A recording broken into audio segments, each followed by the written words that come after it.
Hello प्यारे बच्चों, मैं ज्योति शर्मा फिर से स्वागत करती हूँ आप सबका हमारे यूट्यूब चैनल टीचर्स अड्डा एमपी पर। और आज आपकी कक्षा 4 पर्यावरण की क्लास होने वाली है, क्लास नंबर 60, जिसमें मैं आपको सप्ताह 11 का दिवस 2 कराने वाली हूँ।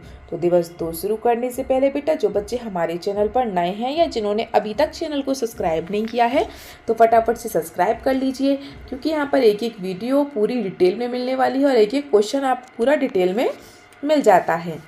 ठीक है, तो चलिए चलते हैं हम बिना देर करते हुए अपनी क्लास की तरफ। हम आपका ज़्यादा टाइम नहीं लेते हैं, आप भी जानते हैं।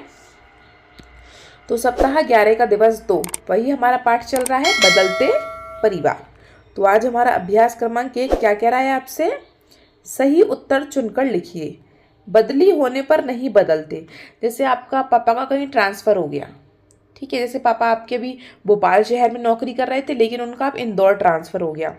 तो बेटा जब बदली हो जाती है तो क्या होता है, देखो आपके दोस्त बदल जाएंगे, आपके पड़ोसी बदल जाएंगे, आपके शिक्षक बदल जाएंगे, लेकिन आपके रिश्तेदार कभी नहीं बदलते। बेटा रिश्तेदार तो वही रहेंगे, चाचा तो वही रहेंगे, मामा तो वही रहेंगे, है ना। क्या बदल जाते हैं? जब हम किसी दूसरे शहर में जाते हैं तो नए नए दोस्त बन जाते हैं, नए नए पड़ोसी बन जाते हैं। जब हम नए स्कूल में जाते हैं तो नए नए टीचर मिलते हैं हमें, है ना। तो इसने ये पूछा है कि बदली होने पर क्या नहीं बदलता, तो बेटा हमारे रिश्तेदार नहीं बदलते। ठीक है, तो आप इस क्वेश्चन में रिश्तेदार लिख लीजिए। अब मैं चलती हूँ अभ्यास क्रमांक 2 पर। तो अभ्यास क्रमांक 2 का क्वेश्चन कह रहा है, किसी और जगह बदली होने से परिवार में क्या क्या बदलाव हो जाते हैं, लिखिए। तो बेटा क्या बदलाव हो जाता है? बच्चों का स्कूल बदल जाता है। अब भाई वहीं तो आप नहीं जा सकते हैं ना, बच्चों का स्कूल बदल जाता है, हमारे पड़ोसी बदल जाते हैं, हमें नए नए दोस्त मिल जाते हैं, है ना। तो आप ये सब इसमें लिख सकते हैं। जब हम किसी नई जगह जाते हैं ट्रांसफ़र करके, पापा का जैसे ट्रांसफ़र हो जाता है तो हमारे नए नए पड़ोसी बन जाएंगे, नए नए दोस्त बन जाएंगे, नया नया स्कूल मिलेगा, स्कूल में नए नए टीचर मिलेंगे, है ना। तो आप ये सब लिख सकते हैं, लिख लीजिए। ठीक है, अब चलते हैं अभ्यास क्रमांक 3 पर।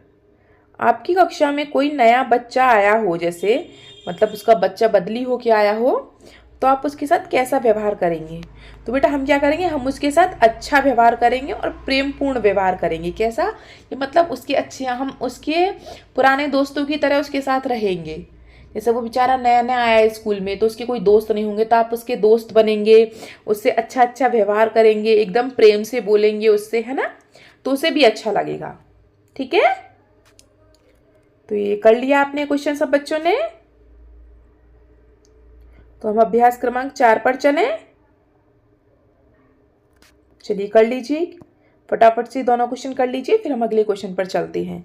तो बेटा याद रखना, जब आप भी अपने मतलब आपके स्कूल में कोई बच्चा आए नया, तो उसके साथ उसको ऐसे नहीं करना आपको कि वो आया है नया नया तो उसको डराओ धमकाओ, है ना। उसके साथ आप खेलो ना। जब कोई नया बच्चा आता है तो उससे उससे जाके उसका नाम पूछे, उससे जाके उससे बातें करें, उससे पूछे कि वो कहाँ से आया है, क्यों आया है, कैसे आया है ना। तो उससे अच्छे तरीके से आप व्यवहार करें, उसके साथ बातें करें।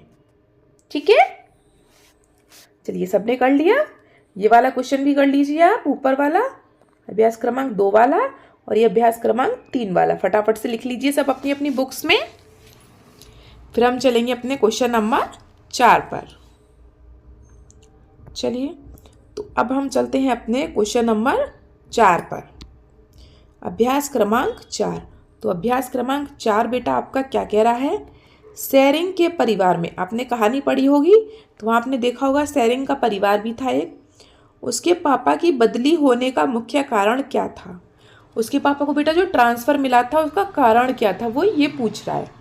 तो बेटा जो शेरिंग के पापा थे उन्हें क्या था, उन्हें कोई ऊंचा पद मिला था। जैसे वो कोई नौकरी कर रहे थे, किसी भी चीज़ की नौकरी कर रहे होंगे वो, तो उस नौकरी में जो उनका पद था वो और ऊंचा हो गया था, मतलब वो और ऊंची पोस्ट पर चले गए थे। ठीक है, इसलिए उनका तबादला हो गया, मतलब उनकी बदली हो गई थी। ठीक है, तो हम यहाँ पे लिख सकते हैं शेरिंग के पापा को ऊंचा पद मिला था। तो शेरिंग के पापा की बदली होने का मुख्य कारण क्या था? कि उसके पापा को और ऊंचा पद मिला था। ठीक है, लिख लिया सब बच्चों ने? लिख लीजिए सब बच्चे इसको भी। चलिए तो वीडियो आपकी कैसी लगी बेटा, आप हमें उसे कमेंट बॉक्स में ज़रूर बताएं और वीडियो को लाइक करें और अपने दोस्तों को भी शेयर करें और सब्सक्राइब करना ना भूलें। सब्सक्राइब करने से क्या होता है कि हमारी जो सारी वीडियोस होती हैं वो आपके पास लाइन बाय लाइन पहुंच जाती हैं। और अगर किसी बच्चों को लाइन बाय लाइन वीडियो नहीं मिलती है ना बेटा, तो आप क्या करेंगे, आप प्लेलिस्ट में जाएंगे। हमारा जो चैनल है टीचर्स अड्डा MP, आप उसकी प्लेलिस्ट पे जाइए। प्लेलिस्ट में जब आप अंदर जाएंगे तो आपको वहाँ पे जैसे 4th क्लास की हिंदी, 4th क्लास की गणित, 4th क्लास का अंग्रेजी, 4th क्लास का EVS पर्यावरण या 5th क्लास का, सबकी क्लासेस के अलग अलग सब्जेक्ट सब अलग अलग लिखा हुआ है। और जब आप उसके अंदर जाएंगे तो आपको सारी वीडियोस नंबर वाइज मिल जाएंगी, नंबर 1 2 3 4 5 6, 1 से लेके जितनी आपकी चल रही होगी सब मिल जाएंगी। ठीक है बेटा, तो चलिए मिलते हैं हम आपसे अगली क्लास में। तब तक के लिए आपका दिन शुभ हो। Have a nice day.